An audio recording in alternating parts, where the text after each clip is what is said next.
evening, everybody, and whoa, there goes the monitor. Good evening, everybody. Boom, and welcome to Carving It Up live right here on Facebook, as well as the Carving It Up YouTube channel and the Grid Network YouTube channel. As always, I'm Bryson Carver, but not as always are we here on a Tuesday night, and it's because it's the dawn of a brand new NBA season, the Carving It Up 2024-2025 NBA tip-off show. We got so much to cover. We're going to go over each team's record, how the standings will look, East, West, award winners. We'll even in the middle talk about who's going to win the NBA Cup. It was the in-season tournament last year. The NBA redubbed it as the NBA Cup. I personally found it to be quite compelling. A lot of folks did. The ratings bore that out. So very excited about that this year. See what happens in that regard and who wins that who wins that tournament. And of course, award winners, MVP, Coach of the Year. We'll include Clutch Player of the Year because, you know, my man, Steph Curry, got the job done last year winning Clutch Player of the Year. One of only two players in history. Steph's got half the Clutch Player of the Year trophies ever. People try to tell you he's not. One of the greatest ever. Or one of the 5 greatest ever anyway. Either way, we'll talk about the Warriors. We'll talk about the other 29 teams as well. And of course, most importantly, who wins the NBA championship? Eastern Conference champion, Western Conference champion. The Celtics looking for back-to-back titles. You got teams in the West, young and hungry teams like the Thunder and the Timberwolves. The Nuggets looking to try and get back on top. You got a Dallas looking to get back to the finals. There's a lot of contenders. But it's certainly in the Western Conference. Kind of limited out East. The Celtics certainly do feel like they have the advantage. I'll get into exactly what Boston and their other contemporaries will do in that Eastern Conference. Before we get into any of the predictions, though, I did want to say this to start. So again, the NBA season, as we're live right now, again, this will obviously be on the podcast platforms after we're done. The NBA season begins tonight, and you got the Knicks and the Celtics, which is an unbelievable opening night. You got obviously the Knicks with their new stars, Mikal Bridges. You got Karl-Anthony Towns. You already had Jalen Brunson, OG Anunoby, like guys who had really gave you great impact last year. Brunson especially helped get the Knicks to the brink of an Eastern Conference Finals berth. And obviously Boston come off a dominant regular season, arguably an even more dominant postseason, coming away with their first title since 2008. But the second game to me is, in a vacuum tonight, is certainly more interesting because of the simple fact that you're going to have history tonight, folks. You have a father-son duo in the NBA for the first time ever. LeBron James and Bronny James will suit up tonight. According to Brian Windhorst, it'll come likely in the early of the second quarter. I did want to sort of get out ahead of this before and I'm sure I'll talk about it tomorrow on Carving Up live on our regularly scheduled programming. But I wanted to get out ahead of this because I can already see the headlines today, especially if the Lakers lose in prediction. I think the Timberwolves are going to beat the Lakers tonight. Is going to be, Lakers aren't that serious. Well, the Lakers aren't that serious of a franchise, but you know, they're being puppeted by LeBron James. You know, the franchise and Rob Pelinka's Pinocchio and LeBron's Geppetto just working on the franchise, the front office, doing whatever the heck he wants to do. While missing a couple of obvious things. Number one, just from a human side of things, it's a cool moment.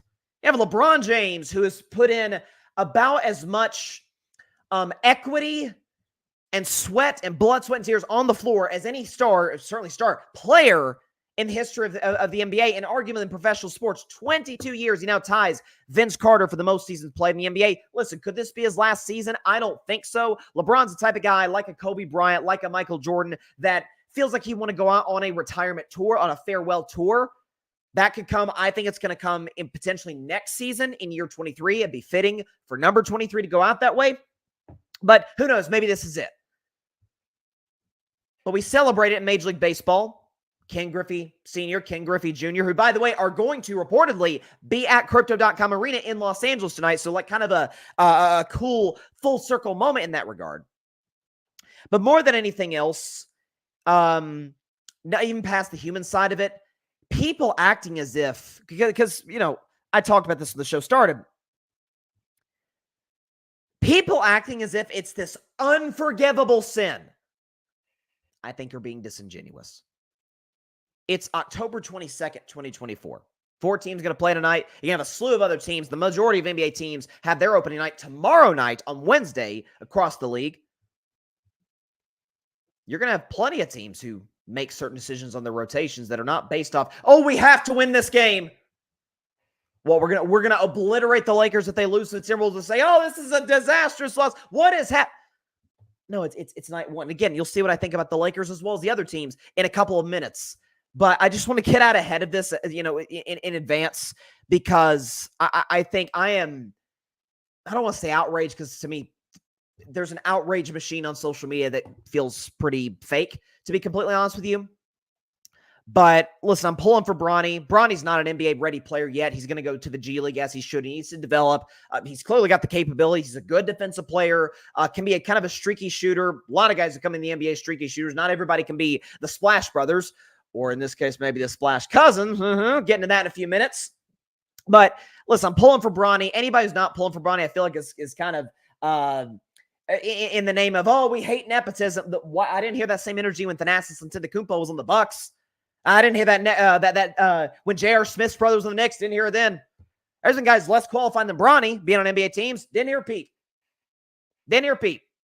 But because Bronny and LeBron, father-son duo, make history, never seen this before in the NBA, we may never see it again in our lifetimes. I just hope that it doesn't get overshadowed by, to me, completely disingenuous commentary. We'll see what happens. Pulling for Bronny. Obviously, LeBron's going to keep doing what he's been doing for a very, very long time. That's playing elite basketball, but it's going to be a fun NBA season for sure.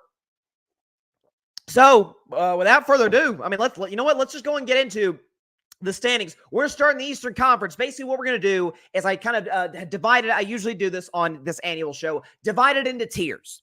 So I go by the worst 5 teams in the conference, lottery teams are going to be, in the running to get Cooper Flagg this year. That's the big, highly touted prospect out of Duke. The worst 5 teams in the conference, then go to the play-in teams, then go to the potentially fringe contenders, and then you go to the top of the conference of teams that expect or have the aspirations of the goals to win a championship. So we'll start with the bottom of the barrel in the Eastern Conference. I think it's pretty simple. The East has literally no depth whatsoever. Again, in last, the Washington Wizards are an unmitigated mess. I just saw a quote a few minutes ago before I went on the air from Jordan Poole, former Golden State Warrior champion. Jordan Poole, who I cannot be more happy that we moved that guy. But he said, hey, I've got nothing to prove. I know I'm nice. Yeah, the Wizards are going to be terrible. Same with the Detroit Pistons. I'll give them 24 wins. Obviously, they broke the record last year for the most consecutive losses in an NBA season. Obviously, they move on from Monty Williams leaves. We understand how that entire ordeal went down. Cade Cunningham is very talented. The Pistons are still miles away from even sniffing a play-in spot, much less a playoff spot. Brooklyn Nets, same thing. Only reason to really watch this team last year was to see, hey, how can Mikal Bridges carry the Nets maybe to the 10 seed and in the play-in tournament? Well, now that he's with the Knicks, that's all gone now. And the Nets have tried 2 experiments, one with 2 old players, Kevin Garnett and Paul Pierce, and then a deeper experiment with Kevin Durant, Kyrie Irving, James Harden, and then obviously blew up. As we know, the Nets are in sports purgatory. Chicago Bulls. No DeMar DeRozan. We could very well see a situation in which Zach LaVine is traded. So the Bulls are again, ways to go. Wouldn't be shocked if you see some trades, to potential contenders. So the Bulls sitting there at the 12 seed. And then Toronto Raptors, I think they'll be a little bit better than people think. I really like Scotty Barnes a lot. I can't pronounce their head coach's name. I really think he's a good energy guy. Seems like a good culture builder. Maybe I'm wrong. We'll see what happens. But Toronto's historically been a well-run franchise. Masai Ujiri does a great job over there. They're trying to build with their young players. And, listen, I think they'll come up short of the play-in tournament. But they've got the potential to maybe to cause some trouble in the Eastern Conference this year. So that's kind of the bottom of the barrel out east. So let's go to the play-in teams. Some of these may shock you. Bam, get to the 7 seed. I bet that shocks everybody. But at the 10 seed, Charlotte Hornets, look, LaMelo Ball is coming back. I've got some talent over there. Brandon Miller had a solid rookie season. I like some of the guys they got. 39 wins feels like it could get you in the play-in tournament out east. I feel like the Hornets are capable of doing that. Atlanta Hawks lost to DeJounte Murray and actually think they got better because of it. The fit between DeJounte and Trey, I said 2 years ago when they made that trade, does not work whatsoever. So definitely, the Hawks are going to be in the play-in tournament. It feels like for the next 5 years, as long as they keep doing business the way that they're doing it instead of just going into a full-on rebuild. Miami Heat at 8. Listen, Heat culture, they got the best coach in basketball to me, Eric Spoelstra, Jimmy Butler.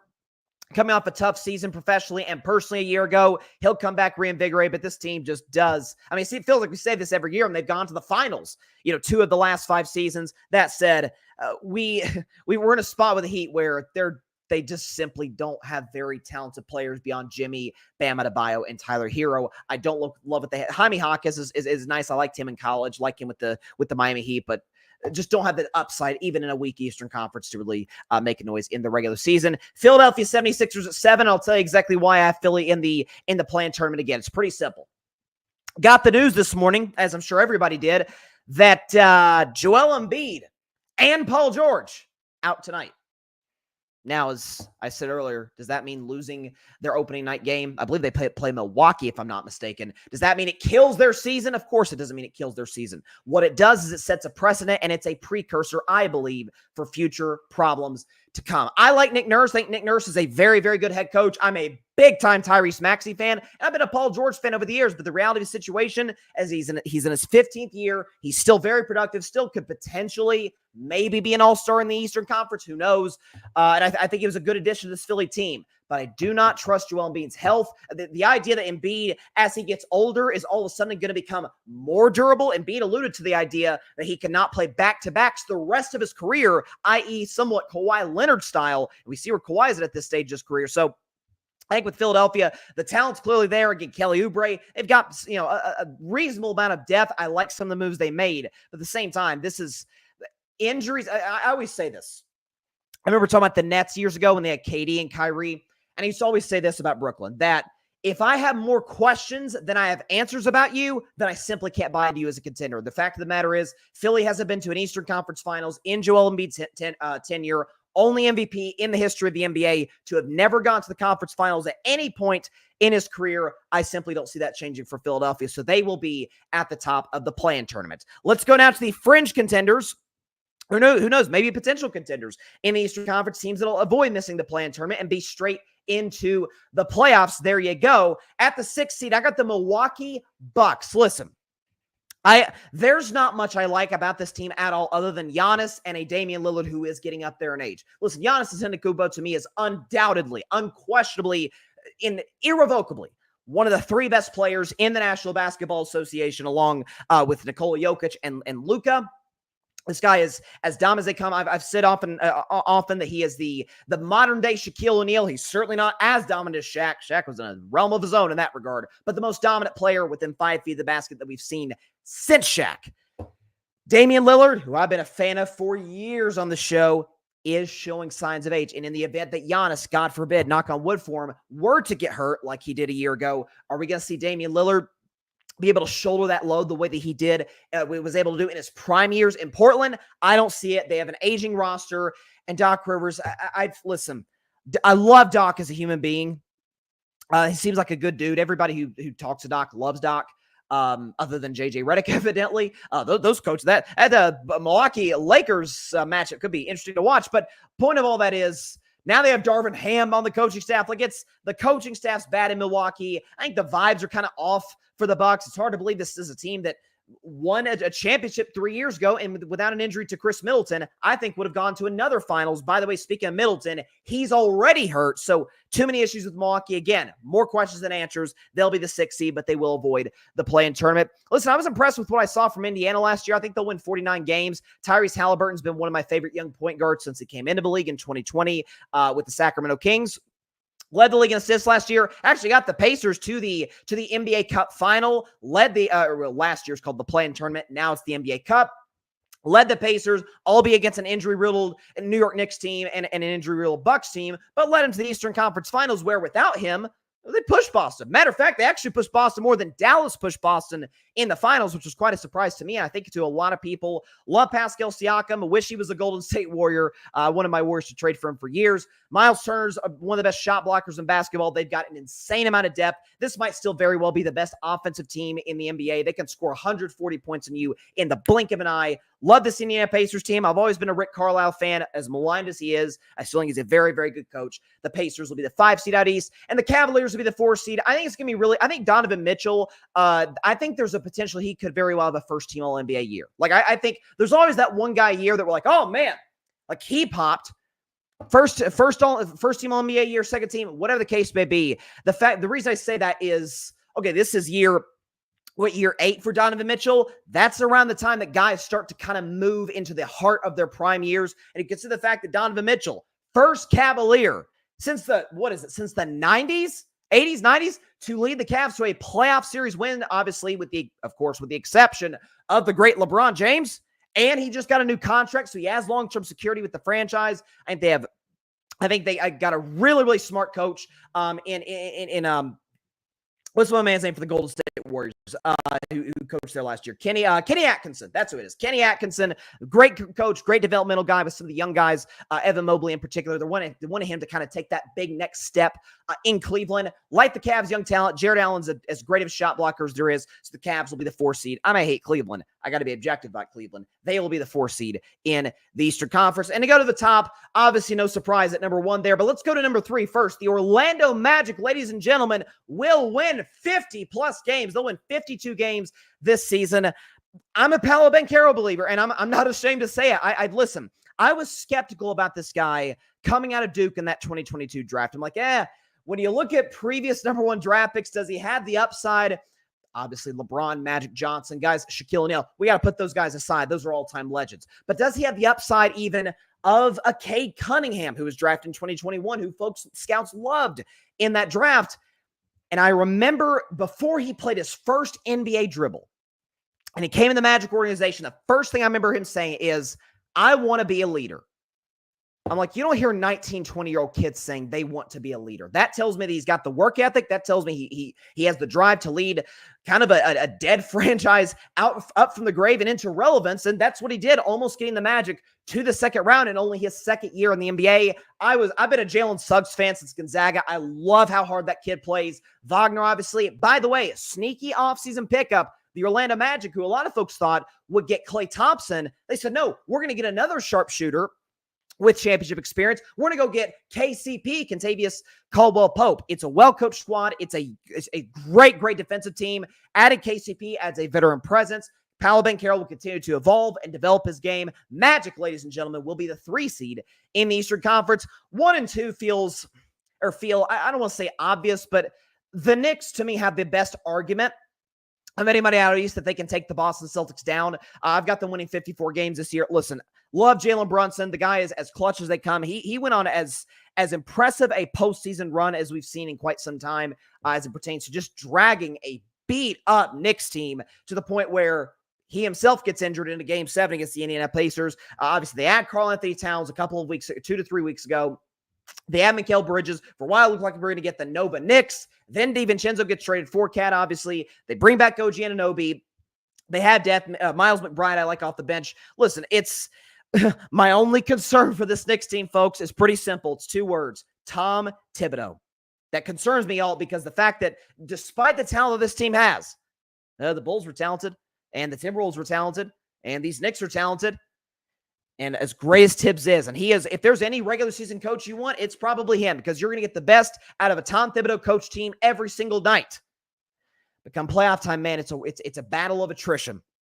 And guys just wear down. That said, it's too talented of a team to not be one of the 2 best seeds in a weak Eastern Conference. The Knicks will be the 2 seed, and that leaves a pretty obvious number 1, the Boston Celtics. I'm not sure what there isn't to like about this team, okay? Because you got obviously as strong a duo as you could have in the NBA with Jason Tatum, Jaylen Brown. You got Tatum, who's 3 years in a row, first team All-NBA. Jaylen Brown, Finals MVP. By the way, Eastern Conference Finals MVP as well. This is a Celtics team with Derek White, who plays excellent defense as an elite 3-point shooter. One of my favorite players in this modern NBA is Drew Holiday. I remember when the Bucks a year ago at this time added Damian Lillard. I'm like, I think the Bucks might have just edged out a little bit over the Celtics. But when basically, again, through the Portland Trailblazers, but when the Celtics basically stole Drew Holiday from the Bucks, I'm like, this puts him over the top. This is a guy with championship experience, former All-Star, gold medalist, elite defensive player, even at this stage of his career. And Drew Holiday, while he has some spotty offensive games in the playoffs, boy, there's not that many guys in the NBA that you want in your starting five. Just a great, it feels almost like an insult to call Drew Holiday a glue guy, but he's about as good as they come in that regard. You plug Drew Holiday in any situation. By the way, his last 2 stops, Championship in Milwaukee year one, championship in Boston year one. He's as great as they come. Kristaps Porzingis, big concern. Can he stay healthy? Obviously got hurt, during the playoffs. Did what he could in the finals, blocking shots. This is Al Horford, obviously coming back for another year. Joe Mazzulla proved a lot to me last year with how motivated he had this team throughout the playoffs. There's such a talent. The Knicks are moderately close, but there's just such a talent gap between the Celtics and the Knicks to a certain degree, and certainly the other 13 teams out east. They, to me, are the clear-cut favorite to have the best record in the Eastern Conference. And again, rightly or wrongly, and there's the narrative that I found to be kind of hilarious that, Steve Kerr is doing Jason Tatum dirty during the Olympics, despite the fact that Tatum was statistically the worst player on Team USA at the Olympics. If you want to talk about a legitimate Celtics outrage, just the fact that Jaylen Brown wasn't on the team. I was like, hey, this guy's finals MVP, all-star guy. Why is he not there? Now, that to me I found to be perfectly legitimate. Tatum, why aren't you giving him more minutes? Oh, I don't know, because basically everybody in the team is playing better than him. He's actually been more of a net negative during the Olympics, but because of that, Tatum is going to come out motivated. Jaylen Brown didn't make the Olympics. He's going to come out motivated. So listen, we haven't had a back-to-back champion since my Warriors in 2017 and then in 2018. Celtics got as good of a chance as anybody that we've seen since then to do that. So Boston will be the number one seed in the Eastern Conference. Now, this to me is where the fun starts. Let's go to the Western Conference, because this is I feel like we're broken records every year when we say this. This is about as deep of a West as I've ever seen in my life. Like, there are teams that I'm about to show that are going to be lottery teams, that are going to miss the play-in, that are going to shock you guys. Let's go. Bottom 5 teams out West. First few won't shock you. Number 11 and number 12, I'm almost certain will. Let's go. There you have it. So we'll start at 15 before we get to the shockers. At number 15, Portland Trailblazers. They'll win 20 to 25 games. Tomato. Listen, I like Chauncey Billups as developmental coach. Scoot Henderson had a rough rookie season. I still believe in the kid. I think he's had the potential to be a really, really solid NBA player. I think his ceiling, he could be an all-star, honestly. He's got that kind of athletic ability. So still believe in Scoot Henderson. I still believe in Shaedon Sharpe if he can stay healthy. Again, Portland is just Portland might be one of the 2 youngest teams in basketball. They got a lot of pieces they're trying to just build, a lot of guards. How do we make this work long-term? So the Blazers got a ways to go. Let's put it that way. Don't want to spend too much time on them. Same with the Utah Jazz. I'm not going to lie, I'm a little bit bitter at Utah for not trading Lauri Markkanen to my Warriors, because I think he would have been a phenomenal pick with the Warriors. But it's Lauri Markkanen in Utah, and that's basically where it ends. Listen, Will Hardy's going to do what he's able to do with the squad. Again, a lot of young players. They're basically Portland with Lauri Markkanen. So that's why I got the Jazz in 14th place. Hold on, it looks like we're dealing with connection issues. Hang on a second. I'll wait for our connection to get back where it needs to be, because I can see we have a little bar hole. Let me put myself on the screen. Okay, we're good. Great. Okay, connection's back. Let's go back to the predictions. San Antonio Spurs at 13th, and this may surprise some people. You don't believe in you say Wemby's so great. Why can't he get to the play-in tournament? Well, A, the West is as loaded as ever, and B, the Spurs simply are not good enough. Now, do I like their pieces moving forward? Yes. Do I freaking love Wemby? You better believe it. Do I think the combination of him and Chris Paul will be fun to watch? Absolutely. And CP3 will not only help Wemby, but help the kid. The guard they drafted out of UConn. Really like him as well. I think Stephon Castle's the kid's name. Pop is still there. Feel like he's been there my entire life, which I guess he has been even before I was born, for crying out loud. Listen, Spurs have a bright future. The future simply, though, is not right now. The Los Angeles Clippers out of the playoffs, out of the play-in, as the 12 seed. Folks, we haven't played a dribble yet, and Kawhi Leonard's already hurt. Again, it's nothing personal. Kawhi, he told us in Toronto, he's a fun guy. I don't doubt that. But for crying out loud, can he be healthy? Forget for the playoffs. Can he be healthy in October? Not to mention that James Harden's going into year 16, where he's been a steadily declining player over the last 4 to 5 years or so. I don't love the Clippers' depth. They lost Paul George. Paul George, the guy who should have extended, not Kawhi Leonard, and certainly not James Harden. Steve Ballmer's got a beautiful arena. What is it? The Intuit Dome is what it's called now, and I think it's in Inglewood, California. Looks unbelievable. And there's going to be a lot of great teams that want to come in there and show up and show out. Maybe it'll be nice for free agents down the road. I kind of doubt it, because the Clippers love Steve Ballmer. That's my guy. But And by the way, love Ty Lue as well. Love the Clippers. Well, they're just always going to be the Clippers. And there's already injuries before we've even played a single game yet. They'll be the 12 seed. And the Phoenix Suns, ladies and gentlemen, boys and girls, the 11 seed in the Western Conference. And here's exactly why I say that.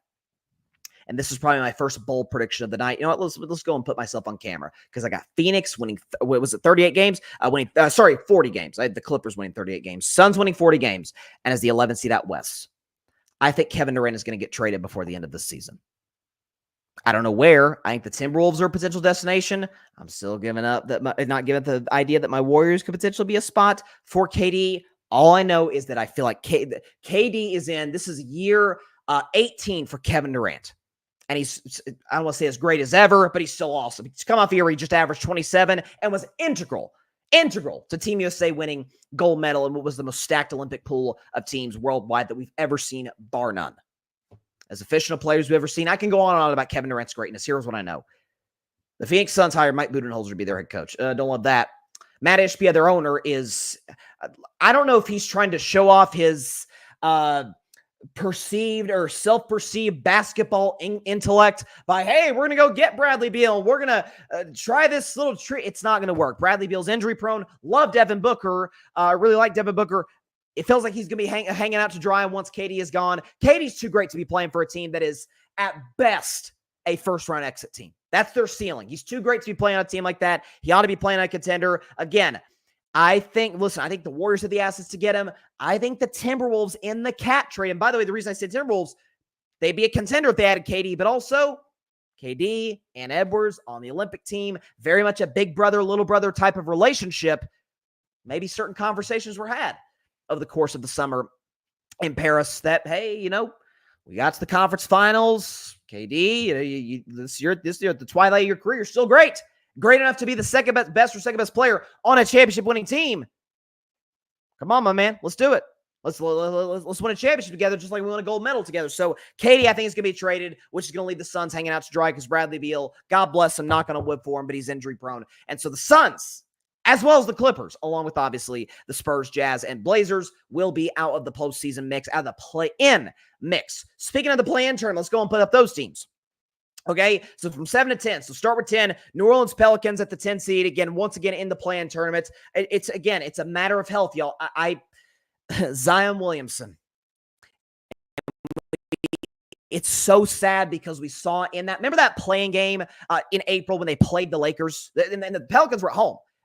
And the whole narrative, Chuck and Shaq on Inside the NBA, we're talking about, hey, this is the biggest game of Zion's career. What you going to do, young fella? And Zion played probably the best game of his career until he got hurt, which has been a pattern of his over the course of his career. Listen, we every year, Zion's in shape. Zion's in shape. Zion may be in shape. I don't necessarily discount that. But I feel like we're getting to a place, and listen, if you go back to the beginning of Carving Up Live, I've been a fan of Zion Williamson since Duke. I thought the kid was as special as they came.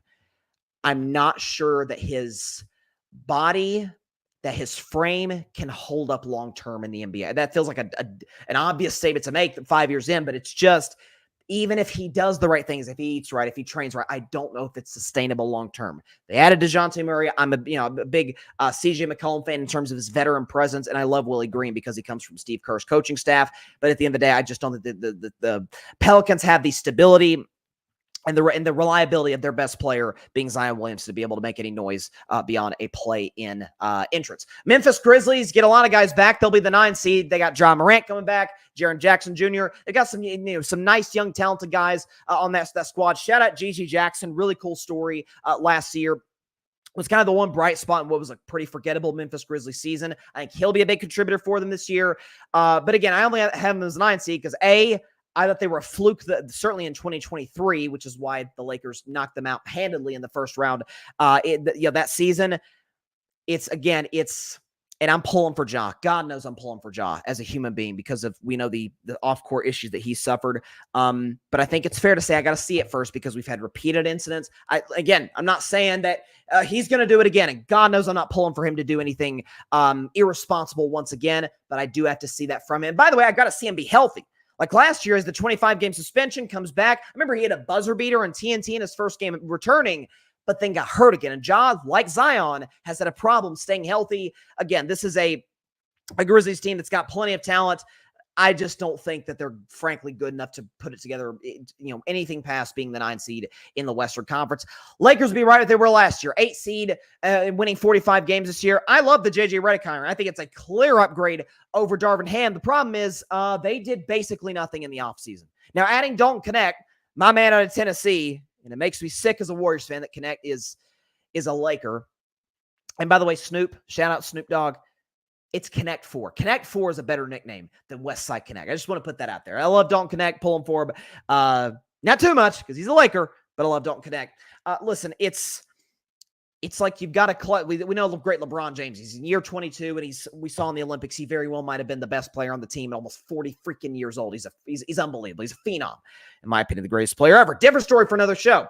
Anthony Davis had as good of a season, as productive, as healthy a season as you could have imagined last year. A strong case could have been made that he should have been Defensive Player of the Year, certainly over Rudy Gobert. Are you kidding me right now? But listen, Austin Reeves, Rui Hachimura, again, D'Angelo Russell, who I do not trust at all long-term, but fun pieces. JJ Redick doesn't have a whole heck of a lot to work with right now. And simply put, I just don't think they have the talent, and not the talent, they have the upside to potentially go on anything longer than a one series win this season. So I have the Los Angeles Lakers as the 8th seed in the Western Conference, and the Kings is the 7th seed, tying with the Lakers in terms of record, 45-37. Spoiler alert, the 6th seed also will have a 45-37 record. 3-way tie will go obviously to the 6th seed. Sacramento just added DeMar DeRozan. Now, DeMar isn't the same player that he was even 2 to 3 years ago, but a strong case could have been made that he was the clutch player of the year last year over Steph. Now, Steph Curry, obviously, was first in basically everything in terms of the clutch stats, but DeMar was great, lifted the Bulls to what could have been a 27-8 win season to, hey, at least they made the second play-in game. So they had DeMar DeRozan. I'm a big De'Aaron Fox guy. I'm not a big Domantas Sabonis guy. That concerns me. I'm definitely a big Mike Brown guy. I think he's a tremendous, tremendous coach. They've got some good young defensive players on that team. I think the loss of Harrison Barnes, shout out to Harrison Barnes, former champion with the Warriors, but I don't think it hurts as much as some people might imagine. So the Kings will be the first play-in team in the Western Conference. Going to the fringe contenders out west, 4, 5, 6. We'll start at 6 with my favorite team, my Golden State Warriors, who again, you see right there, 6, 7, 8. Warriors, Kings, Lakers, ironically on the state of California in the same division, of course, the Pacific Division, all finishing with the same record. Tiebreaker, I believe, will go to Golden State. I won't get into the particulars and the specifics of why that'll be the case. I think the Warriors will edge out. Here's why. So I think the Warriors got better than what they were last year. I think the Warriors are absolutely a better basketball team, a better constructed basketball team than they were the previous season, and here's why. You lose Klay Thompson, Chris Paul. In return, not literally in a trade, but essentially in return, Buddy Hield, who is, we know how great of a shooter Buddy Hield is. He's been statistically the best shooter in basketball outside of Steph since coming in the NBA in terms of made threes. Buddy Hield, Kyle Anderson, who's a rotation player on a Western Conference Finals team last year, slow-mo, and Anthony Melton, who's an excellent defensive guard, may start for this Warriors team tomorrow night in Portland. We'll see what Steve Kerr wants to do with that. Plus, you've got young talent. Brandon Podziemski. By the way, this isn't the last time I'm going to say his name before the end of the show. Stay tuned for that. Jonathan Kuminga doesn't have a long-term deal. Good. That'll motivate him to do his thing, to be able to take that next step. Draymond Green, before the season started, said, hey, I expect this kid to be an all-star, potentially, if he hits a ceiling. So I believe in Jonathan Kuminga. Moses Moody, congrats to him, got a long-term contract, 3-year deal with the Warriors. Love him. Hope Steve Kerr uses him in more of in a bigger role in this team. I think the Warriors are as deep as any team in the association, and obviously, to me, they had the best American player going right now in Steph Curry. The key for the Warriors, to me, is this simple. If they want to have any chance to make any noise and maybe add a star at the trade deadline, who knows? Draymond Green cannot get suspended. Listen, that's not to say Draymond should back off and be not speak at all. No, that's part of what makes the Warriors great, is for him to hold guys accountable, for him to give the Warriors that edge. They would not be a dynasty without Draymond Green, and the record bears it out last year. They were on a pace to be the 5 seed had Draymond Green not gotten suspended twice. Of course, without him, they were not a very good basketball team at all. So the Warriors got better. They have an elite coach in Kerr, despite what Warriors fans on Twitter will try and tell you. or Celtics fans for that matter. And so Steph Curry's still awesome. Draymond Green's still productive. Think this team is extremely deep. Warriors at the 6th seed. At 5 is a shocker. I got the Houston Rockets as the 5 seed. I think this is going to be the team this year that kind of takes everybody off guard. So Jalen Green, you know what that kid does? He just gets buckets. You know, what was Uncle Drew and Kyrie Irving used to do the Uncle Drew commercials back in the day? He said, what do you say? These young bloods, all they care about is these sneakers and these shoes. And I just get buckets. Well, that's Jalen Green. Jalen Green gets buckets. He's a scoring extraordinaire going back to the G League when he was drafted 2nd overall by Houston in 2021. Really like Alfred Şengün. He's kind of like a poor man's Jokic. If you never watched Şengün play, I recommend you watch his highlights. He's very, kind of like a classic. He's not a point center in the way that Jokic is, but he gets guys, involved with the rock. He's got some nice footwork down low, like Şengün. I don't like the guy who signed an $80 million contract last year in free agency because he's not a very good basketball player. But he won't hold them back because he didn't hold his last team back. You can Google, by the way, who I'm talking about. Ime Udoka, I think, is going to have a great season as a head coach of this team. By the way, Houston played about as well as any team in the NBA in the last 3 to 4 weeks of the regular season, almost edged out my Warriors to get into the play-in tournament. Who knows? Maybe they could have gotten to the playoffs from there. Great young talent. I still believe in Jabari Smith long-term. I love his talent and his obviously height and his length. I really like what Houston brings to the table. I think they will shock a lot of people in a stacked West and be the 5 seed. Minnesota Timberwolves at the 4 seed. They'll win 52 games, try and reestablish themselves after making the Western Conference Finals last year. Obviously, they trade Karl-Anthony Towns. They get back guys like Dante DiVincenzo, who will make an impact for them. Julius Randle, TBD. But Anthony Edwards is going to have to be special for this team this year, and I think he will be. This is year 5 for him. First overall pick, obviously, out of Georgia back in 2020, leading this team to the conference finals. Listen, Rudy Gobert is still, I think, a defensive liability in the postseason, and the numbers scream that over the course of his career, going back to Utah in 2017.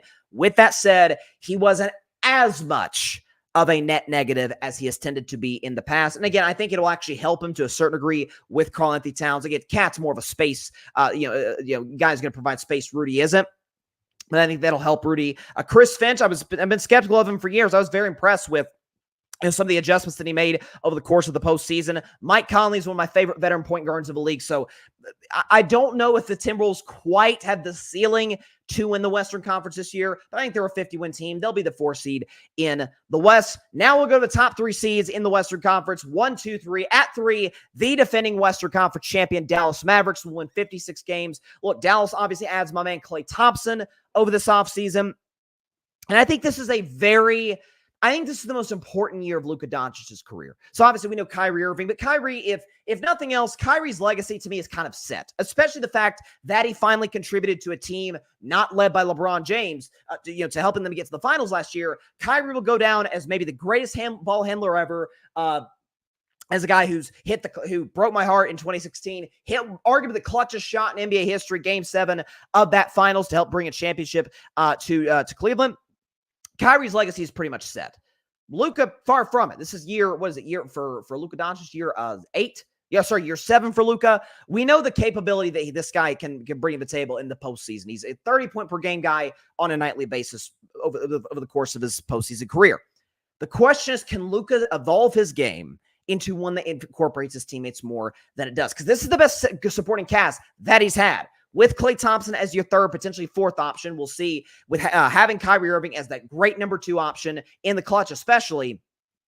Can Luka Doncic and Jason Kidd be able to kind of collaborate and be able to put together an offense, put together a philosophy that will get everybody involved, get the best out of all of his teammates? Because Dallas has plenty of talent. They got to the finals last year, obviously. So that's why I've got the Mavericks as the 3 seed. Denver Nuggets. Listen, I'm a little bit not offended, but I'm a little confused, perplexed, whatever word you want to use, at the coverage that the Nuggets have gotten this offseason. Listen, there's no question. Their exit from the playoffs was not disastrous, but pretty brutal.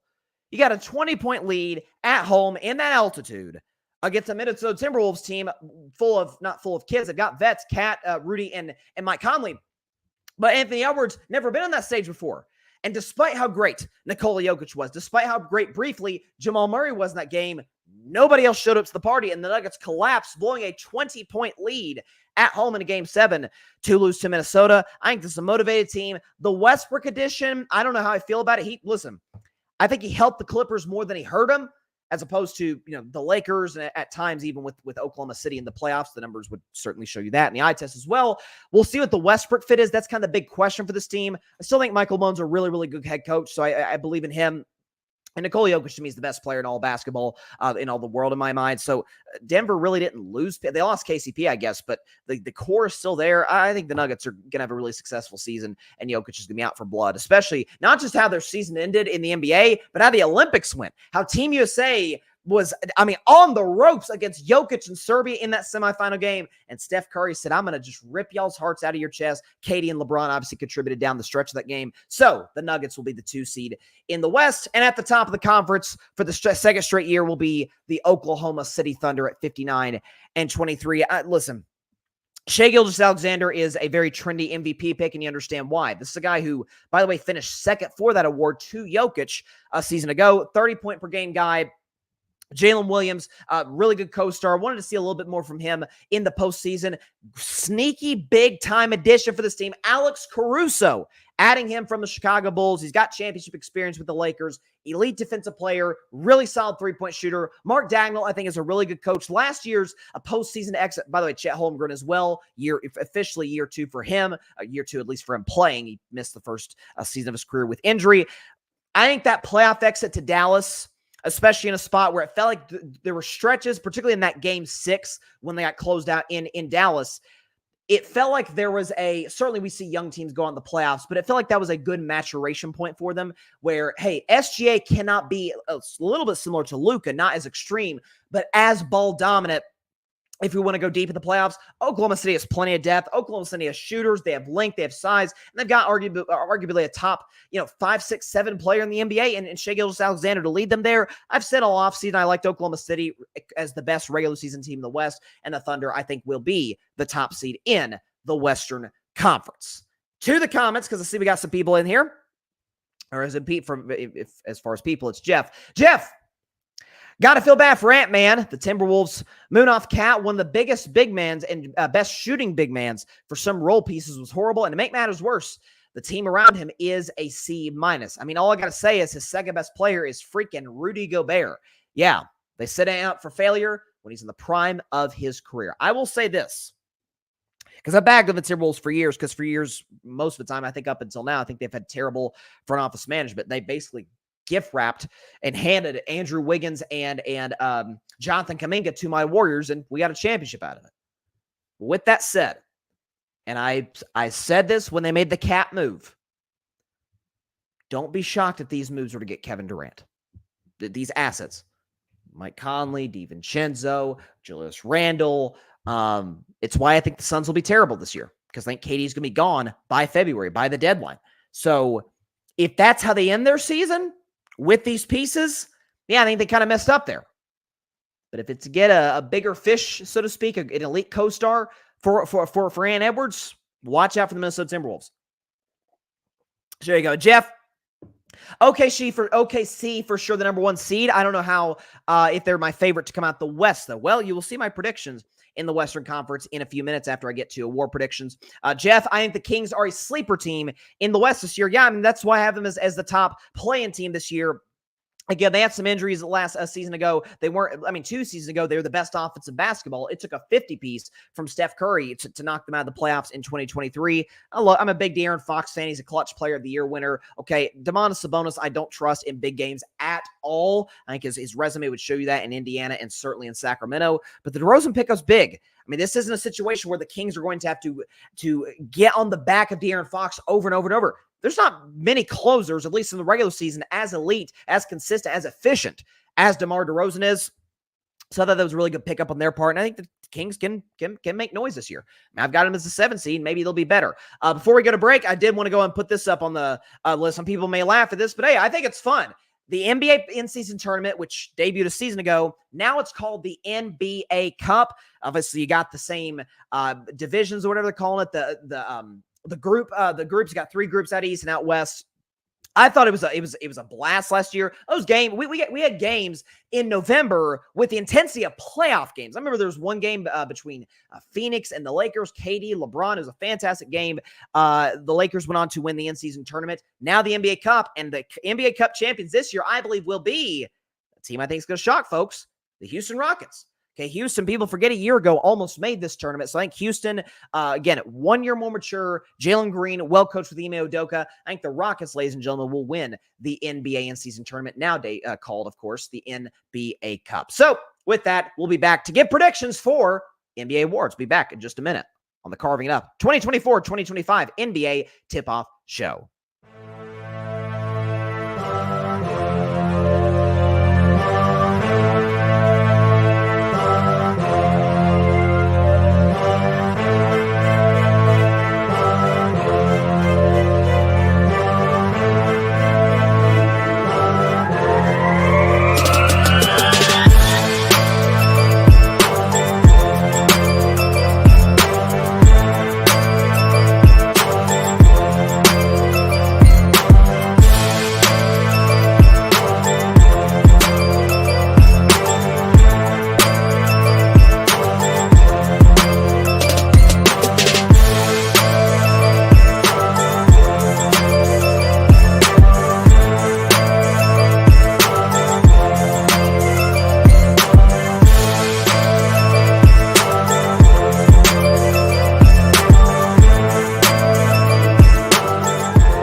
There we go. Welcome back to Carving Up Live. It's our special Carving Up 2024-2025 NBA Tip-Off Show. We're now going to move into awards, Academy style. We won't do Academy music or anything cheesy like that. We'll just go straight in. So the Coach of the Year, first and foremost, Coach of the Year, I believe, again, going back to this team that I think is going to surprise people, is going to be Ime Udoka from the Houston Rockets. He will win the Coach of the Year this season.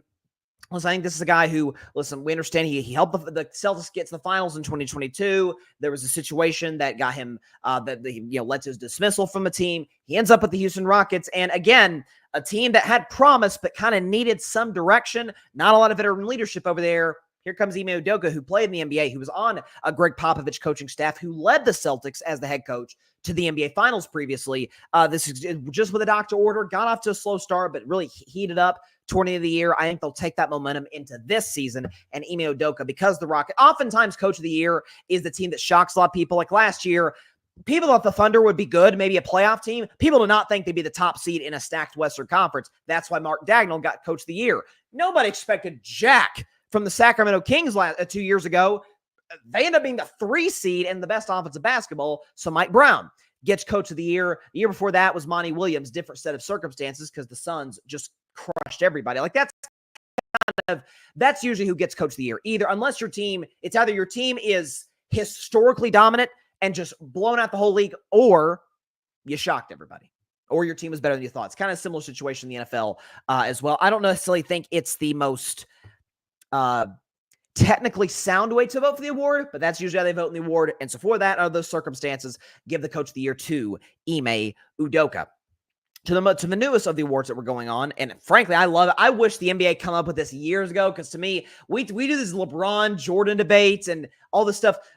Who takes the last shot? Would that not have been amplified even more if Clutch Play of the Year was invented in, say, the 70s or the 80s, like right when Magic and Bird came in the NBA? If the award had been invented then, oh my goodness, around the merger, it's a shame that it came as recently as 2023. If De'Aaron Fox won that year, Steph Curry, add to his resume, won last year. And a man, folks, including myself, thought should have been a finalist for that award, I think will win it this year. Add another trophy to your trophy case. LeBron James. LeBron James will win the Clutch Player of the Year award. Listen, I think the Lakers, again, with the new coaching staff, with J.J. Redick coming to the building, I think they're going to be in a ton of close games, similar to how the Warriors were last year. Again, we saw Golden State was the 10 seed, and Steph Curry got Clutch Play of the Year. So it's not necessarily indicative of team win-loss record. But LeBron statistically was one of the most, you can make a case, the second most clutch player in the NBA last season during the regular season to Steph. I've argued for years, like the idea, oh, LeBron's not clutch. literally every number you could possibly look at would show you the exact opposite. Matter of fact, he's actually arguably the clutchest player of all time, up there with the likes of a Michael Jordan, for example. There's no question about it. I think LeBron will just fire up the debate even more by winning Clutch Player of the Year and maybe get all the Michael Jordan fans a little bit pissed off. Most improved player, I'm going to give it to a Warrior. I'm going to give it to a member of my team, Brandon Pajimski of the Golden State Warriors. I think will be the most improved player this season, and here's why. So this is a guy who you can make a case might have been one of the driving forces to Klay Thompson not being a Warrior today. Why? Well, because come February, there was a game, I remember it was against the Clippers. Won't go into the whole story of it and what I know from what happened behind the scenes, but Klay Thompson got benched for this kid because Brandon Pajimski, Steve Kerr saw it, Warriors fans saw it. Pajimski was playing better than Klay Thompson. So he gave the starting out to Pajimski. Now, eventually, Steve Kerr ended up going back to Klay toward the end of the regular season. But this is a guy who can shoot the basketball at an elite level. He led the... Folks, Brandon Pajimski led the NBA in charges taken. He's a guard. He's, 6'2", 6'3", 6'4", someone in that ballpark. Plays his arse on the defensive end, is active on the boards. I think Pajimski, if the Warriors want to make any sort of noise this year, is got to be a key cog and contributor. Maybe he'll be a Sixth-Man of the Year candidate because I'm not sure he's going to start, but I do think he'll win the Most Improved Player award this year. Brandon Pajimski. A Sixth-Man of the Year award.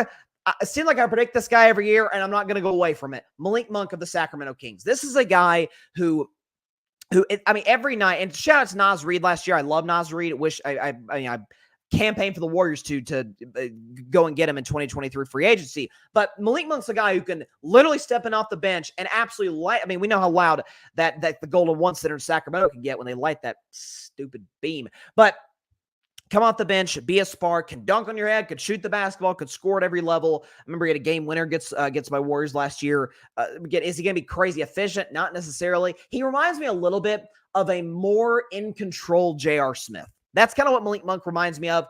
I think he'll win the Sixth Man of the Year award once again. Did he win it in 2023? I think he did. If memory serves me correctly. Either way, really talented player. Malik Monk will win Sixth Man of the Year. Rookie of the Year.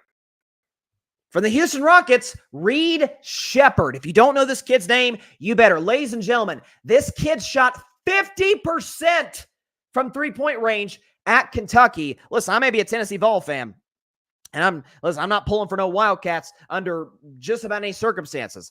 But it's a shooter's league. The Rockets are going to be taking a ton of three-pointers. This is a guy who's going to step in immediately and instantly make contributions for this team. I think he's got the capability, honest to God, to average 17 to 20 points per game. Listen, he's not going to come close to like a Wemby rookie season because few are. But this kid, if you watch him Kentucky, I mean, it was shocking when he missed. He was that great of a shooter. Number 3 overall pick in the draft for a reason.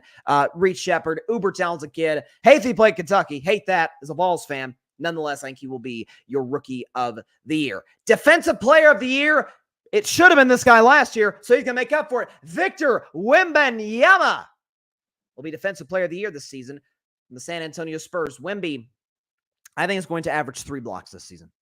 I think Wemby is going to average 3 blocks a game this season. Hopefully, Greg Popovich gives him more minutes because in the limited minutes he got last year, and again, rookie season, the Spurs were bad, and I think will be that much better this year, although Chris Paul helps.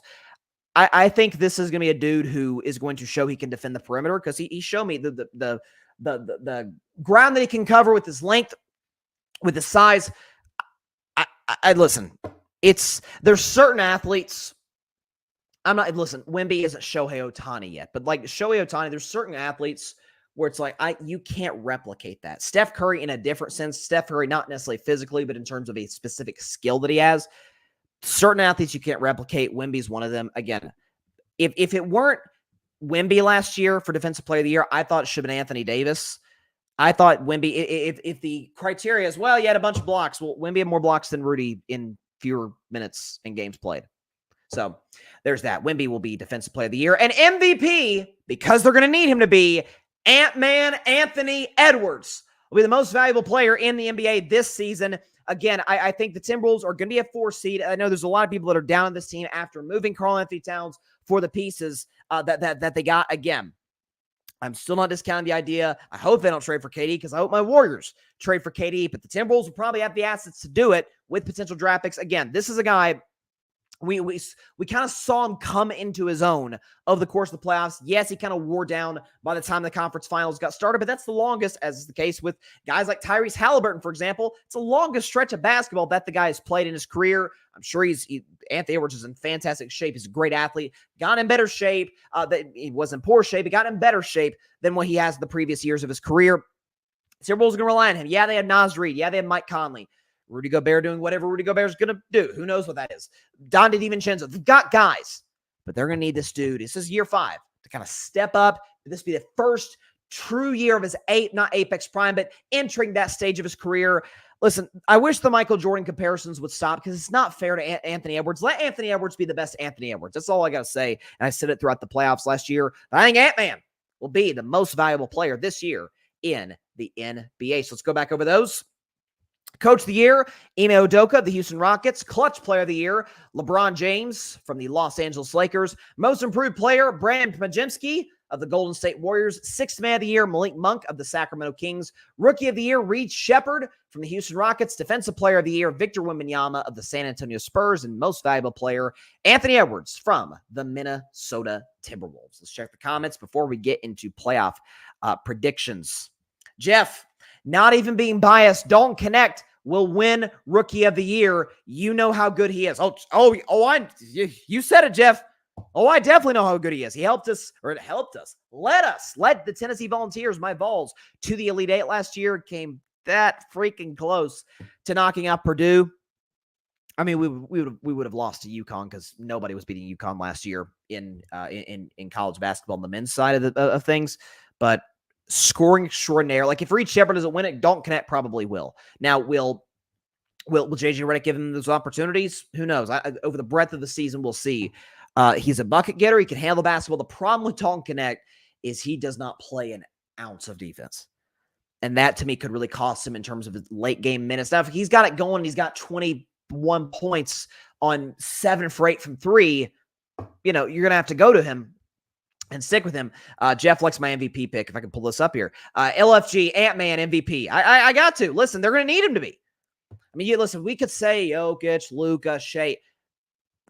I think it's going to be a battle between Shea and Ant. Because you saw I had the Thunder is the 1 seed. It's going to be, hey, best player in the best team, which is kind of what we saw last year, or best individual season, which Nikola Jokic did last year. And I think Jokic was the MVP. Matter of fact, I actually would have voted Shea in second. Or sorry, my bad. Luka in second, then Shea. I think it's going to be a Shea versus Ant battle. And, I mean, in the Western Conference, those are the 2 best young guards. You guys could really make some noise. By the way, interesting story, and then we'll move on to playoff predictions. Shea Gilgeous-Alexander is in year 7. Like, that's hard to believe. Yeah, year 7. He was drafted in 2018 from the Clippers and was a part of the Paul George trade, as we know, and that's why he became an Oklahoma City Thunder, was mentored by Chris Paul, so there you go. So, I mean, it feels like that those guys came in the league around the same time. They actually didn't.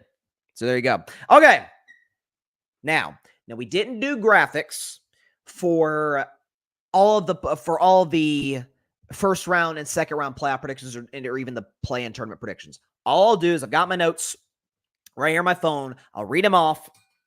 There goes my charger. I'll read them off my phone, and then we'll go into my predictions for the conference finals. So the graphics you'll see, the next graphics you'll see is for conference finals.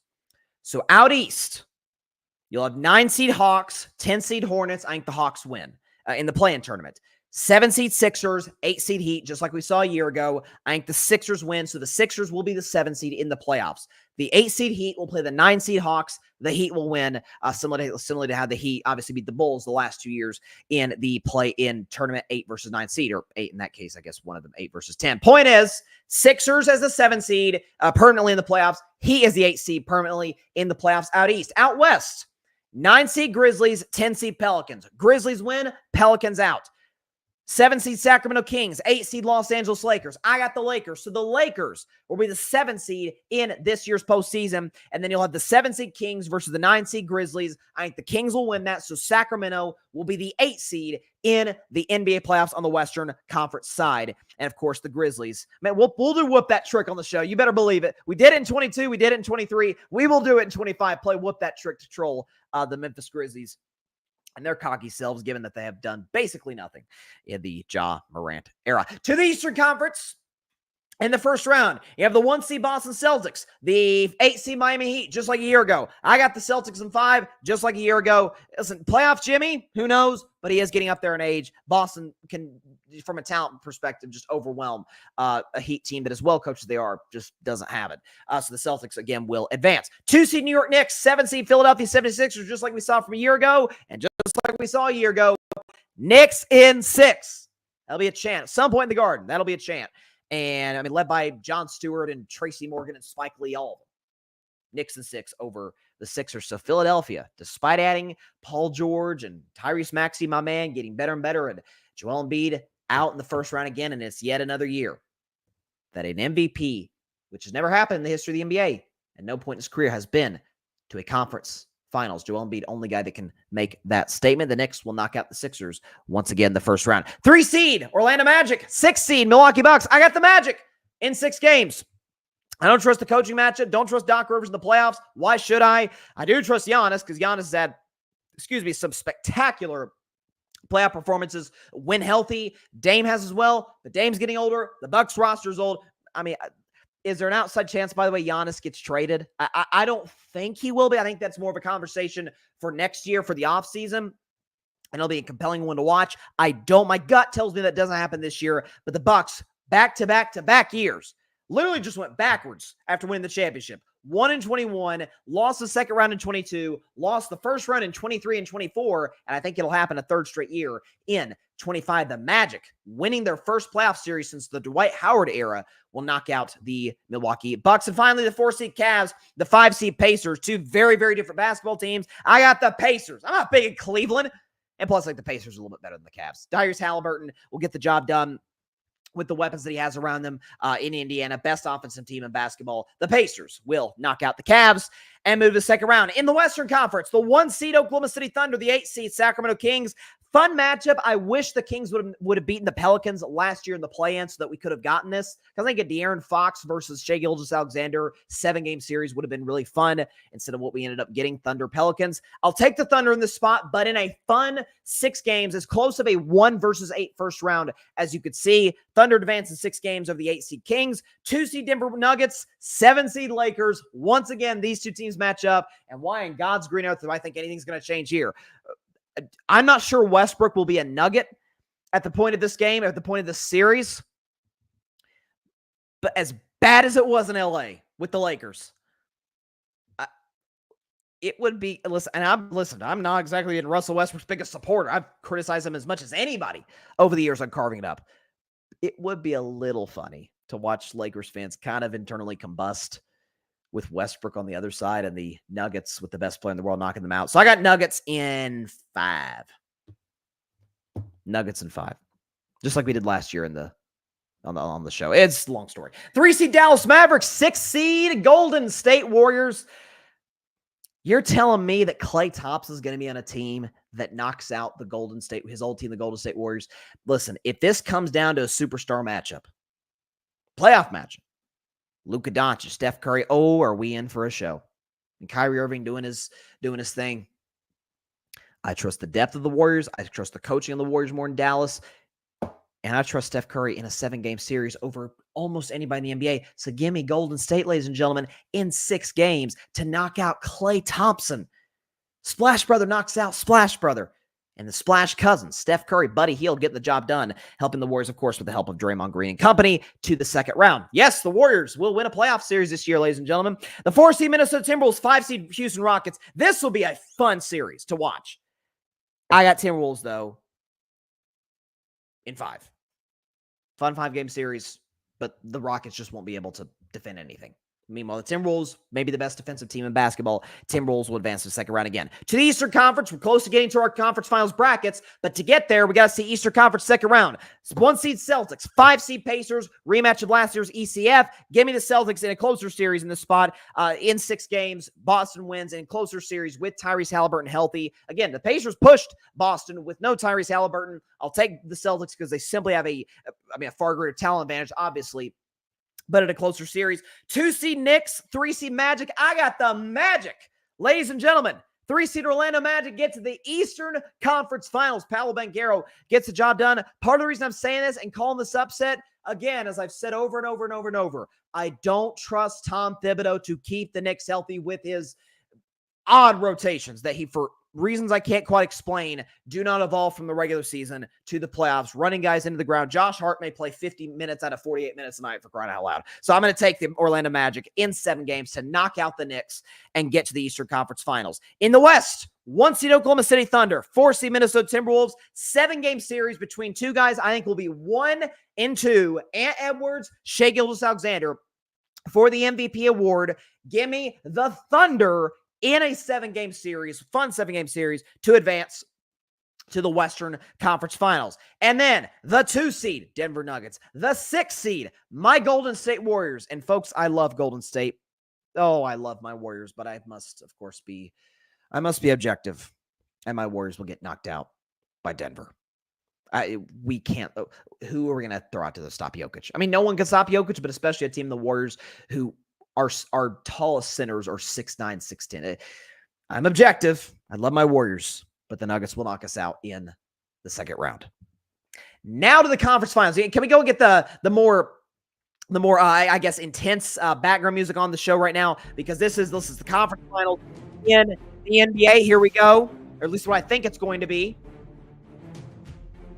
Okay, there we go. Eastern Conference Finals will be the 1-seed Boston Celtics.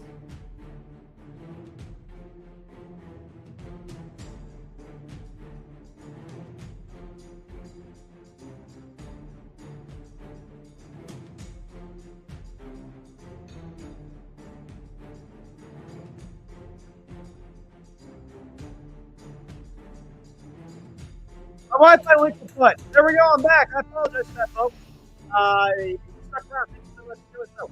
Wi-Fi went out. But back to what we're saying. 1-seed Boston Celtics. The 3-seed Orlando Magic. Listen, Orlando's going to be a great story this year. I think they are going to take Boston as hard as any Eastern Conference opponent can, just in terms of match, because Orlando is an offensively challenged team, although I think Powell's improvement will change that, and adding KCP, veteran presence, great shooter. But this team has a defensive, dogged mentality, and it will push Boston. That said, I'm not going to go crazy here. Give me the Celtics to knock out the Magic in the Eastern Conference Finals. This is W right there, but I've got Boston in 6 over the Orlando Magic in the Eastern Conference Finals. They will get back to the NBA Finals to look to defend their title and win back-to-back titles for the first time since the 17-18 Golden State Warriors. To the Western Conference Finals, and this would be a doozy if we end up getting it. You got the Denver Nuggets, and you got the Oklahoma City Thunder, the 2-seed, who's won a championship as recently as 2 seasons ago. The 1-seed Thunder looking to do it for the first time in franchise history, at least as Oklahoma City. Of course, they used to be the Seattle Supersonics. I've been high on Oklahoma City all offseason long. What are they going to do to stop Nikola Jokic? I love Chet Holmgren, and he's put on muscle. This isn't a matter of Chet Holmgren being skinny. He's skinny, but he's added muscle. He can't stop that dude. Listen, Jamal Murray, you know who he is in the playoffs, with the exception of that Timberwolves series. Jamal Murray's clutch in the playoffs. There's the experience of Denver. Again, Michael Porter Jr. doing his thing. Aaron Gordon, who, by the way, congrats to Aaron Gordon, just signed a long-term extension. I believe it's a long-term extension with the Denver Nuggets. So I'll go Denver in the Western Conference Finals over the Oklahoma City Thunder. They will do so in 6 games. And so now we will get the finals that I think all of us thought we'd get a year ago. But thanks, Minnesota Timberwolves, for screwing that up. We'll get it this year. The Denver Nuggets out of the Western Conference, the 2023 NBA champions. The Boston Celtics out of the Eastern Conference champions. The 2024 NBA champions. And the winner of the 2025 NBA Finals will, as we lose Wi-Fi. Hang on, let's wait for the Wi-Fi to get back. That just killed our vibe right there. There's no worries. We'll adapt on the fly. Okay, let's do that again. The winner between the last 2 NBA champions of the 2025 NBA Finals will be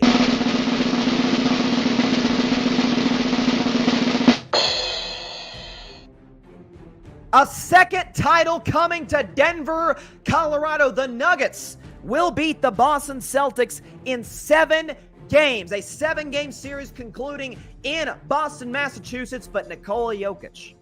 There's been a lot of naysayers and talk about Denver over the course of the offseason, and I may be a Warriors fan, but I haven't particularly appreciated it as a guy who thinks Nikola Jokic is the best player in all of basketball. Listen, I've evolved on Jokic. I was the guy who's like, why is he getting so many MVPs when he's never done anything in the playoffs? But then he did some in the playoffs and did a whole lot of something in the playoffs in 2023. Bought into him ever since. I was late to the party on him being potentially the best player in the world. But darn it, I might as well be leading the party now because I'm seeing people think, OKC, understandably so. Minnesota, if they add somebody, peeking all these teams. I even saw it. I love Shannon Sharp. Shout out to Unk, but I saw him. I guess he's loyal to LeBron, but pick the Lakers. I'm like, you out of your mind over the Nuggets? What are we talking about? It took a 20-point choke job in Game 7 at home to lose to Minnesota. You don't think that's going to be stewing in that team's mind, in Michael Malone's mind, in Nikola Jokic's mind, Jamal Murray, Michael Porter Jr., and Aaron Gordon and company? Listen to the young talent that they've got over there. Listen, I think now's a bad time to sell stock on Denver. If they're healthy, they have the best player in any series that they play. Once again, Boston comes up short of defending their title. The Nuggets will beat the Celtics. I wish to God we would have gotten this matchup in the finals last year. It would have been so much more entertaining than what we ended up getting. Give me the Nuggets in 7 games. First Game 7 we'll have seen since 2016, and the drought, or at least the elongated period of time without a back-to-back champion, will continue as my Warriors.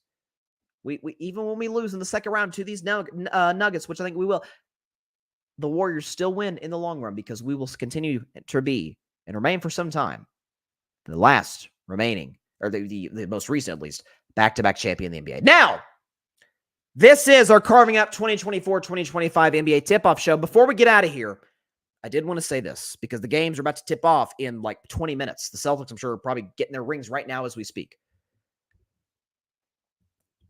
I don't think I've ever done this on a prediction show. NFL, which I've done since 2020. NBA, which I've done since 2021 in terms of preseason prediction shows on opening day, opening night, where I put a little, not asterisk, but a little, an out for me. So I'm a big believer in pick integrity. When you pick a team preseason to win the championship, gosh darn it, you stick with that team to the very end. You cannot change your pick. Once we get to the playoffs, if that team stinks, i.e. my Denver Broncos Super Bowl champion take last year, yikes, or 2 years ago, yikes. Although not my Kansas City Chiefs, but the Kansas City Chiefs and the Detroit Lions, to a lesser degree, have really come through for me in that regard in terms of preseason predictions. But you stick with your pick. And that is your pick. And you get a chance the next year. It's the fun, to me, of doing these preseason predictions. You just heard what I said. We can put up the graphic one more time. By the way, this is what it looked like right there. If the Nuggets win the championship, they'll have 2 Larry O'Brien trophies. That is if my Warriors do not add a second all-star co-star to Steph Curry. I think the Warriors are better this year than they were last year, and if it weren't for Draymond Green getting suspended twice, the Warriors would have been in the playoffs last season and maybe won a series or two. Who knows? As weird as the West was last season. Still got that guy. Did you see what he did at the Olympics? You see Steph Curry put the entire country of the United States of America, the greatest country in the world, on his back against Serbia in the final 2 minutes against France. You give that guy an elite level of talent, because he's got the depth. The Warriors got the depth. They've got the leadership with Draymond Green. They've got the coach, Steve Kerr. They just don't have that star. And according to recent reports, the Warriors, I saw one today that said they were trying to get Paul George and Lauri Markkanen, which would have been, oh my God, the Warriors are the favorites out the West if that happens. That did not happen. The Clippers played hardball. They got what they deserved. They got nothing out of it. Lauri Markkanen, same thing, ended up signing a long-term extension with Utah. And apparently the Warriors at least had conversations, to my, according to my sources, they didn't go very far with the Timberwolves for Karl-Anthony Towns. Again, I don't know if it would have necessarily fit or put the Warriors over the top. I don't. If the Warriors do not add an all-star level, a true co-star to Steph Curry, then my pick is my pick. The Nuggets over the Celtics. However, I reserve the right. I'm a Warriors fan. And screw it. It's my show. It's my prediction show. And I'll have it on the record to be able to go back to. If anybody gets on me, oh, you switch your pick. No. I set the ground. I set the guardrails for it. From the jump. If my Golden State Warriors add a legitimate co-star with Steph Curry, with Draymond Green obviously playing his role, and with the guys we'll have after that, because the Warriors, I think, are stupid deep. They just don't have that next guy to Steph. If they do that, I'm picking the Warriors to win the finals. I'm picking the Warriors to win the finals. You give Steph Curry, the fourth best player in the world, the best American player that we have today. You give him that legit co-star with the other talent that the Warriors have. The Warriors owe it to him. And they're on the clock. Steph has said over and over, he wants to be a Warrior long-term, but he wants to be a winner. And if that doesn't happen, I got Denver over Boston. If it does happen, I got the Warriors. Jeff in the comments, and then we'll get out of here. Did you hear Draymond saying y'all almost got PG and Laurie? Yeah, that's what I'm saying. This is what I just said. Like, Frank, I don't know if the Warriors would have pulled that off. They would have had to get another team involved and done some serious cap work. If that had happened and they were able to keep Draymond, so it's Steph, Paul George, Lauri Markkanen, and Draymond Green, I think they're the clear favorites out of the Western Conference. That obviously didn't happen. To me, what I thought initially was, they're going to try and get Paul George. They missed on Paul George. They're going to try and get Lauri. I thought it was going to be one or the other, not both. So, and Steph alluded to today. He said, what was Steph Curry's quote? I think he said it was to Anthony Slater, who covers the Warriors and does a fantastic job. He said, let's be real. People don't want to help us, which I think is alluding to the fact that, hey, we basically terrorized the sport, for like a 5-year stretch there, and then we came back and shocked the world in 2022. They want to help the Warriors. They will if the right deal's on the table. And so, to Jeff, who would be the co-star you want realistically? Well, there's a lot of guys I want. Realistically, Kevin Durant. That's why I picked the Suns to miss the play-in tournament when I was going over the West. I think KD's going to get traded. Now, to who? I don't know, but I think he's going to get traded. The Warriors got to go all out to get that guy, because he's not the KD that he was when they got him in 2016, but I don't know, is 27 a game on 50, 40, 90 shooting. Is that good? Does that help your team get better and be a title contender? I'm going to go on a limb and say it probably does. There's the history there. There's Steph and KD. I have to imagine they at least discussed things in Paris. Maybe LeBron will do it, but I think LeBron wants to be with the Sun at least for this year, and maybe LeBron will want to go sign with or force a trade somewhere in 2025. I don't know. The LeBron future thing is still a little murky, because this year he wants to play with Bronny. Respect him, and I frankly, I think it's a really cool moment in sports. Giannis is a pipe dream, Jeff. It's obviously because I think the Giannis question isn't coming till next offseason, because I incorrectly predicted this previous season that it was going to be Giannis's last year at the Bucks. Now, I was wrong on that, but if the Bucks continue to spiral downwards, what's Giannis's incentive to be there? He's won a championship there. He's going to be beloved by the city. It's the first time they won in a half century since Kareem was there and Oscar Robertson. So Giannis would be amazing. I mean, if they get Giannis, they're absolutely winning the title. If they stay healthy, of course. KD, to me, feels like the most realistic, because I don't know if KD necessarily wants to be in Phoenix right now. If they get out to the slow start that I think they will, with a coach I don't trust, Mike Budenholzer, a star in Bradley Beal, who isn't on the court terribly much, a team that's not that good defensively and not that deep, I like it. So there you go. All that to say this is that, by the way, Jeff says you'd have to give up Draymond and someone else for Giannis. Probably, although I don't know if the Bucks would necessarily take Draymond. I think Draymond has a specific market relegated to the Bay Area, to the Warriors. The other teams won't provide. But, yeah, listen, it's a pipe dream. It's a pipe dream. I'll admit that. KD, though, to me feels more realistic. So all that said, if the Warriors do not make a move, give me the Denver Nuggets to beat the Boston Celtics this year in the finals and win their second NBA championship. And by the way, second in the last 3 years. Jokic gets another finals MVP. If the Warriors do add a legitimate elite level co-star next to the greatest Warrior ever, Steph Curry, they will win their 8th NBA championship. That's what I'm going to say right now. 8 titles for the Golden State Warriors. But by the way, they're already there now. But the Warriors, fun fact, every time it's the the Celtics got the most titles, 18. Lakers number 2 with 17. Distant third, but still third. The Warriors got the 3rd most championships in NBA history. So, for what that's worth. And with that is all the time we have for today's show. I appreciate everybody stopping by to this special episode, the Carving It Up 2024-2025 NBA Tip-Off Show. The games start in a matter of minutes. I can't wait for the season. I can't wait for the storylines to talk about the NBA over the course of this year on this show. Very, very, very, very, very, very excited. So thank you to everybody for stopping by on a Tuesday. Please catch Carving Up Live tomorrow at 6 p.m. Eastern, 3 p.m. Pacific time, right here on Facebook, as well as the Carving It Up YouTube channel and the Grid Network YouTube channel. Of course, be sure to like, share, comment, and please take 2 seconds out of your day. Hit that big red subscribe button down there.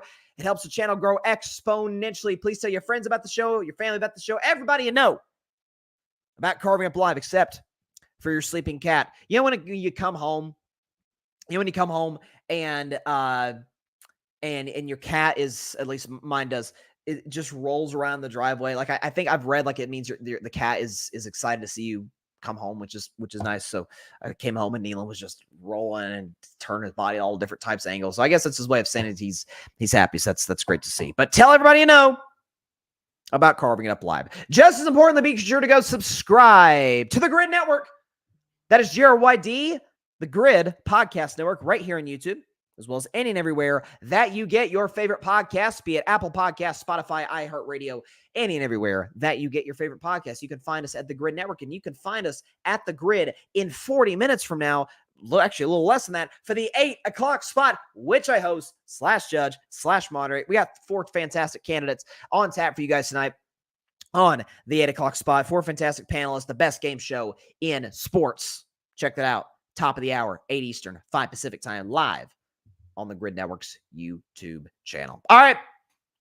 We will see you guys hopefully in the 8 o'clock spot. But in terms of this show, in terms of Carving It Up, tomorrow, again, 6 p.m. Eastern, 3 p.m. Pacific time. Very, very excited. A lot to get into. We got football, may talk World Series, definitely going to talk some NBA. Bryce's Best 10, Carving Up the Context. I love Wednesday shows. I can't wait. We will see you then. Please stay safe out there. Please be sure to take care of your physical as well as your mental health. And please, please, please be sure to contact your local state representatives and senators to demand change for gun violence in America. Doesn't matter where you lean, right, left, center.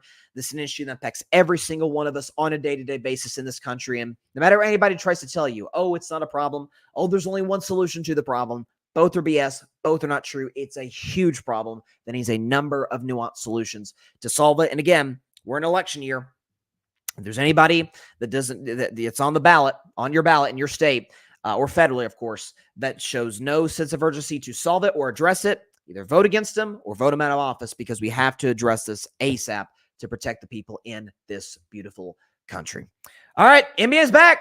Literally in a few minutes. Celtics probably getting their rings. Celtics, Knicks. I got the Celtics winning tonight, and then you got Timberwolves, Lakers. I got the T-Wolves, and I've got the Nuggets winning the championship over the Celtics. Unless the Warriors get Steph a legit co-star, and in that case, I'm rolling with my Golden State Warriors, baby. We'll see you tomorrow on Carving Up Live. Here's to a great NBA season. Cannot wait. Stay safe out there, y'all. God bless y'all. Peace up. Come through for me, Warriors, man. Yo, it to Steph. Come on. Thanks so much for watching the show on YouTube.